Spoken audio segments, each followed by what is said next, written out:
Okay. So I think we do have a little bit more time that we're supposed to wait. Oh, I guess it is 1:15 now. Okay. I think we're good to go. All right. So welcome, everybody. We are getting started. If you're able to, if you would just kind of on another screen, jump on the Nearpod link. I just put that in the chat. So that's always good to help follow along with. Just so you guys are aware, this lesson is being recorded for learning purposes. Just my expectations we're going through here. Make sure you're following along with the Nearpod lesson. It helps us just keep going fast. Use appropriate chat tools respectfully and appropriately. I don't think we're going to get on any crazy topics, at least in this class, so shouldn't be too much of an issue. Then respond to questions and instructions the first time. All right, so what our lesson objective is today is given quizzes in the OLS, students will accurately answer multiple choice questions with about 80% accuracy across one trial. And so today we're going to talk a little bit about the value of education and just some statistical things of like, hey, once you have really specific skills, you can charge more for your services, right? For what you do, which is nice. Just so you're aware, okay, so I put the lesson recordings right here on the announcement page. So if you do need to get, need to get to those, they're right here. If you go to class plan, you see class every Monday, we'll have quizzes. This week, we don't have very many. We actually only have 3. So you guys are lucky this week. End of the blocks all the way like the 17th. So you still got a bunch of time left. March 17th. So not September. Oh my gosh, I almost said September. February. So it's March 17th. So we still got plenty of time in the class, but we are on our 3rd class, which is about halfway through. So this week it's modules 5 and 6. So it's talking about identifying and understanding income withholdings. So we're not going to go too much over that because that's boring stuff. I hate taxes. I'm going to be honest with you. I've been working on taxes for the last couple weekends, just trying to get everything together because it's tax season. And it's a lot, But that will kind of teach you, like, when you do have a job, what's withholding from your taxes, like Social Security, federal tax, state tax, Medicare, all kinds of stuff, okay? So that'll help you aware for that. And then we're going to be talking about just getting, as I said before, like skills, like specific skills. For example, as I said, particular skills, they lean to making more money, right? And in the world of finance is what we're talking about. The more money that you can kind of bring in, the more of a lifestyle you can have that you want, right? So just, really, some people are comfortable with making just enough, to make it by and that kind of stuff. If you're fine with that lifestyle, that's great. If you have like a bigger lifestyle, you got to see where you're at. And you got to really think about the training that you would need to have that type of lifestyle, okay? So I was even listening to, I haven't even seen any of his YouTube videos, but he's super popular. Mr. Beast. Have you heard of Mr. Beast? Okay, people are shaking their heads yes. So I guess I should look into him a little bit more and see some stuff. But I listened to a podcast with him on there, and he doesn't have any particular degree, but he has specific skills, okay, that he has. And he was very intelligent when I listened to him. And he talked about the detail that he has to go into to make these videos, right? And the different camera angles and that kind of stuff. That would be a skill that you would need to have in order to be good. Just for example, like a neurosurgeon or a heart surgeon is going to make a lot more money than just a general practitioner, because they have a specific skill and they've honed down to that skill, and that skill is very marketable, right? It's very needed.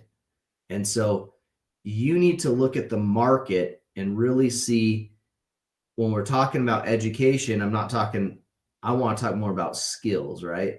I think degrees are great. I mean, I have my master's degree, plus other education on top of that. And so, I mean, that is quite a bit of education, but it really comes down to those specific skills that you know you're going to make. But there's a huge correlation, as you can see in this graph right here, between unemployment rate and median income. Now, this goes back all the way to 2009. So when we're looking a little bit dated data, but still, I mean, you're thinking here, if you have, I mean, you can see that the correlation between unemployment rates and degrees, right? Money earning and degrees. And so really what this is saying is basically skills. The more skilled you are and the more educated you are in a certain area, the more important it is. So for example, if you love coding with AWS or something like that, and you understand that system in and out, your skills are a lot higher. So your potential for income is going to be a lot higher and your unemployment rate is going to be lower, right?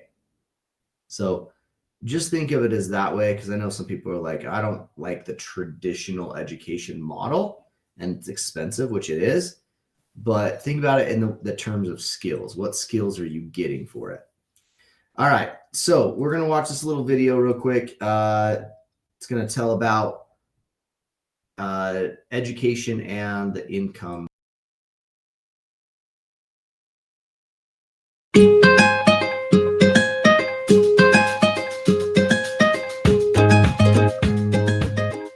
Hi, I'm Emma, and in this section we're going to be talking about how to recognize and explore the correlation between education, training, and potential lifetime income. Each year, tens of thousands of new college students begin their journey towards higher education in the hopes of landing equally high-paying jobs in the future. It has long been understood that an education can lead to long-term financial success and higher overall earnings over the life of a career. Generally speaking, the more specialized the education, the higher the earnings go. Education is valuable because it has many benefits that can be enjoyed over a lifetime. One benefit is an increase in potential earnings in wages and salaries. Demand for the educated or more skilled employee is generally greater than for the uneducated or less skilled employee. So education creates a more valuable and thus higher paid employee. It makes sense to be able to maximize value by becoming educated as soon as possible, so you have as long as possible to benefit from increased income.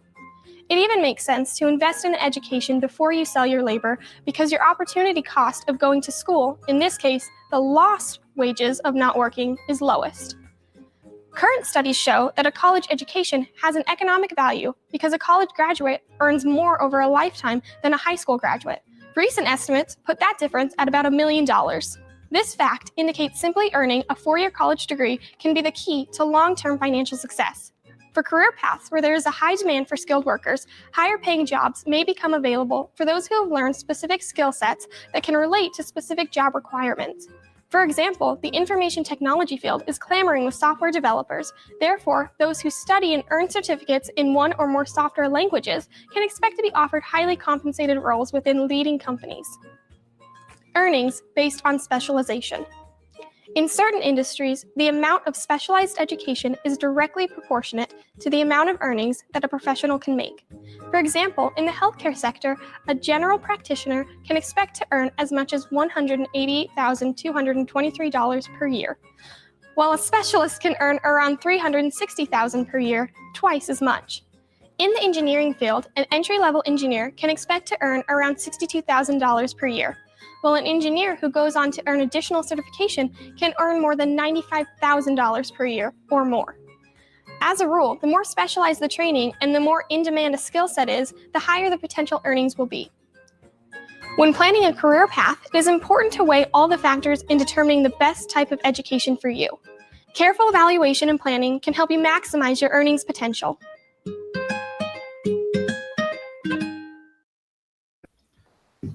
All right. So just like I kind of said before, you got to really look at those skills and be, so for example, even if you were to become an automobile mechanic, okay, if you are the only one in town that can work on a Mercedes, you're going to have a lot better income because those that have Mercedes, everybody's going to have to come to you, right? So those skills are very important to kind of know there. So just put here on the Nearpod what you think. Why do you think it's important to get skills or a college education, right? And what I mean college education is skills, specific skills that are demanded in the workplace.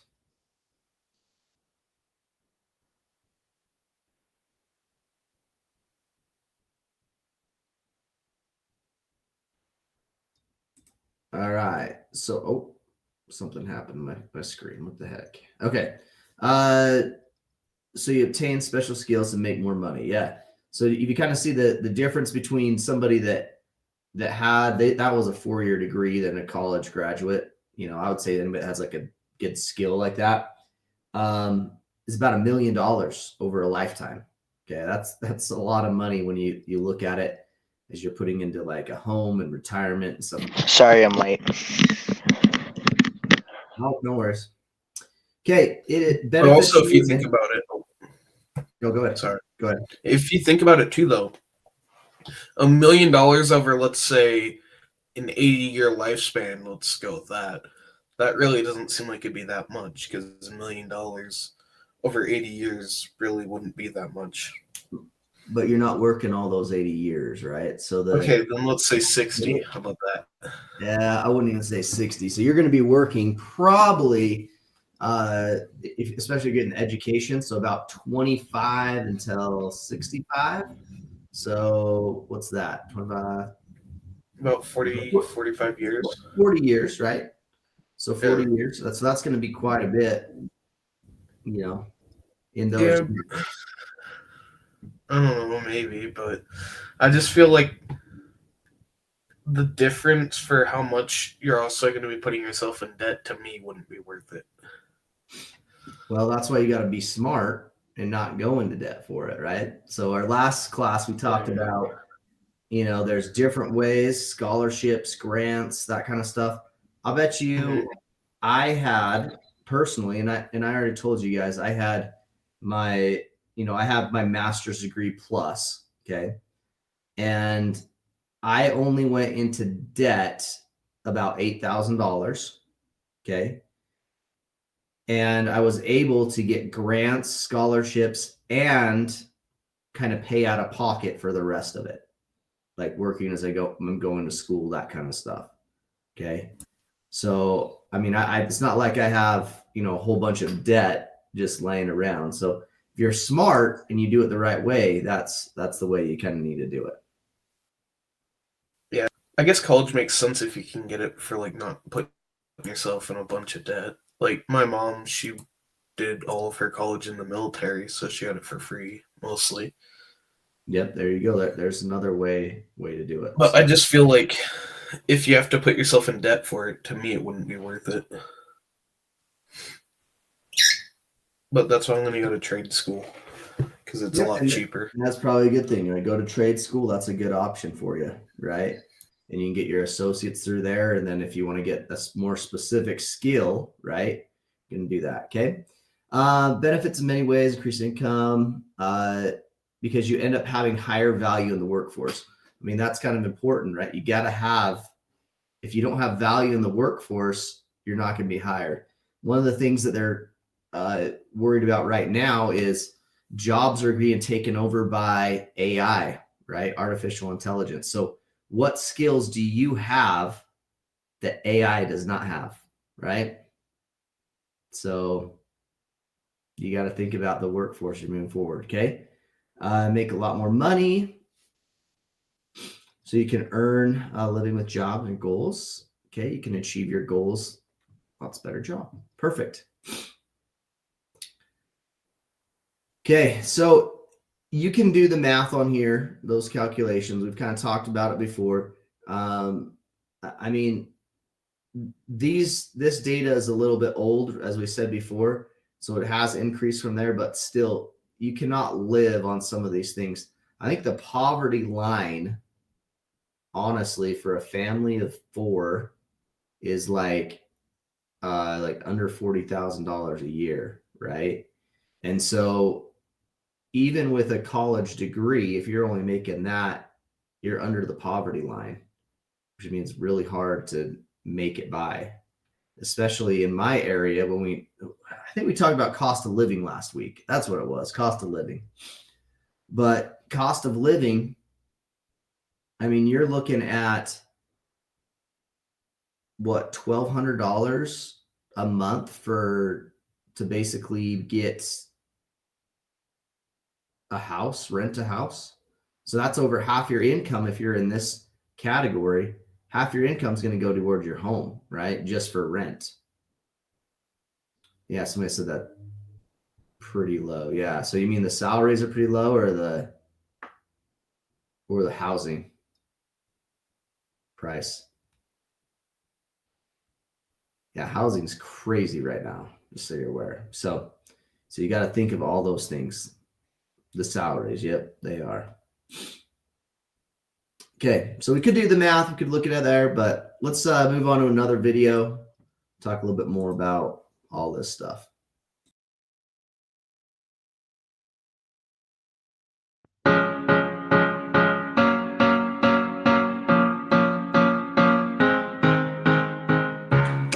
Hi, I'm Cameron.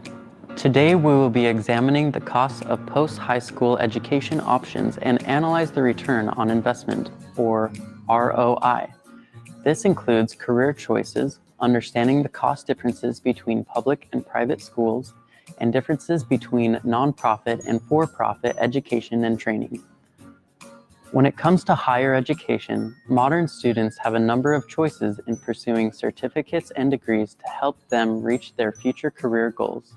While many students choose to enroll in a traditional brick-and-mortar college or online college degree program, there is also the option of furthering your education through a trade school. So how do you know which option is the right choice for you? While no one can decide for you whether a college or trade school is the best fit for your education, there are several different factors to consider when making your choice. Traditional college. Whether you are a student that just graduated high school or an adult that wants to further their higher education, the first option that most people think of is to pursue a degree in a traditional college or university. There are several options for traditional college education, including community colleges, public universities, or private universities. Once you have enrolled in college, you will typically spend the first half of your college experience taking general education courses. They often include the following: English composition and literature, general science, history, mathematics. These classes set you up for success within a wide range of majors and allow students flexibility over the first year or two of their degree program to make a decision to pursue a specific degree. Typically, it takes anywhere from 2 to 4 years to earn an undergraduate degree. After completion of an associate's or bachelor's degree program, students may choose to enter the workforce or continue their education within graduate degree programs. So how do you know if college is the best route to support your future? It depends on your interests, goals, and objectives for attending college. For example, if you know that you are interested in English and communication, but aren't sure whether you want to be a journalist, teacher, or work in public relations, then a traditional college education may work well for you. Once you enroll as an English major, you will have the opportunity to take a variety of courses to gain experience and knowledge before making a decision in the specific career path you want to choose.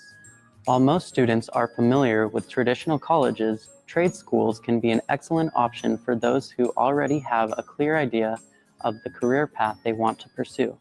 Trade schools differ from traditional colleges in a number of ways, including job-specific education, skill-based learning, cheaper tuition, finishing the program in less time. Once you enroll in a trade school, you will immediately start with classes that are based solely on the training needed to help you succeed in your future career. So, how does this affect your education? Simply put, without the background in general education classes, you will be trained only in the career path you are pursuing. While this is excellent news for those who are set on the occupation they want to pursue, it leaves little room for changing your trade school specialization or transferring your education into a different program. If you are interested in a specific career path, there are many different programs available through trade school that can get you started in a well-paying career without a traditional degree. What about the cost of education? With the changing economy and rising tuition prices, the cost of higher education is a major concern for students looking to earn a degree through a college or trade school. Typically, trade schools cost substantially less than traditional colleges, and many students graduate with less debt than those who pursued their education through a college or university. As an example, completing an average bachelor's degree program costs students $127,000. On the flip side, the average cost for a trade school degree is only $33,000, a savings of $94,000. Part of the difference in the cost between the two types of programs is the length of time it takes to complete your education. Most bachelor's degree programs are completed in 4 years, while the typical trade school gets you out in the workforce in under 2 years, saving you time, money, and a great deal of student loan debt.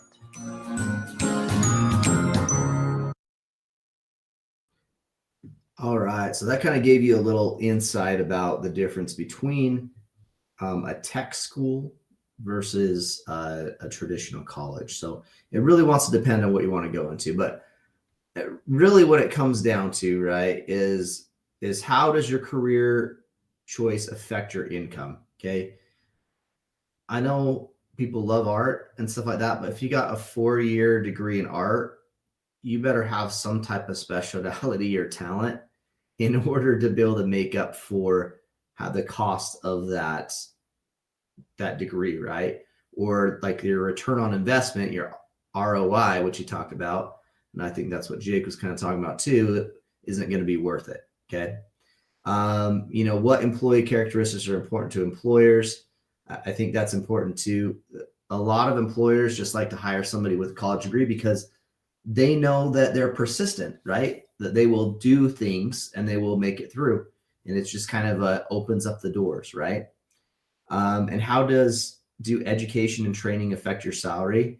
We kind of saw with those statistics, like you're more likely to be unemployed if you have, specific college or training under your belt, and your salary is always going to be higher. So, all right. So this is just for you guys. What type of education are you thinking about getting after you graduate? So technical school would be like any kind of skill or something like that. College or university, or not going. So be interesting to kind of see where you guys are all at. Okay, a lot of tech school, so not going, college. And for me, I'm probably just gonna go to like Ogden Weaver Tech and go there for like electrician. Oh wow, I can't speak today. Electrician. No, or right. Electrical engineer. Definitely, and that sounds like a good path. You'll get a skill, right? Okay, so it looks like most are still planning on a college and university, which is a great way. Tech college, quite a few. Some that are not going. I would look at just having some type of skill. I mean, that's kind of the biggest thing that I'm thinking of. So, okay, there's my contact information. This week, just once again, jump in. You got Module 5 and Module 6. Only 3 quizzes you got to do. Okay, so make sure you get those done. If you're not caught up, go do those ones. If you don't get the score you like, just redo them. Got them set up so you can do as many times as you want. So, okay, thanks, guys. Appreciate it. Stick around if you have any questions. I appreciate it.